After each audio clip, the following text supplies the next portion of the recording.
আসসালামু আলাইকুম এভরিওয়ান। আজকে আমরা যাচ্ছি হলো 300 ফিট হাঁসের মাংস খাওয়ার জন্য। এর আগেও আমরা গিয়েছি এখানে। যারা ঢাকার আশেপাশে একটু ঘুরতে পছন্দ করেন, খাওয়া দাওয়া করতে পছন্দ করেন, তারা 300 ফিটে যেতে পারেন হাঁসের মাংস, চাপড়ি, চিতই পিঠা খেতে। এই জায়গাটা দেখেছেন কতটা জমজমাট। আমার কাছে কিন্তু এখানে এসে অনেক ভালো লাগছিল। পরিবেশটাও খুব সুন্দর, নিরিবিলি ছিল।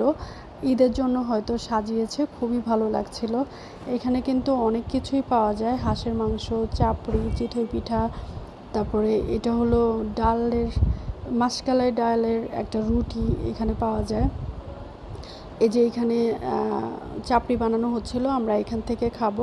আমরা ঘুরে ঘুরে দেখছিলাম যে কোন দোকানটা থেকে আমরা খাবো। এখানে কিন্তু অনেক দোকান আছে, রাস্তার দুই সাইডে অনেক অনেক হাঁসের মাংস বিক্রি করছে, গরুর মাংস, পিঠা, চাপড়ি, সব কিছু এত মজার।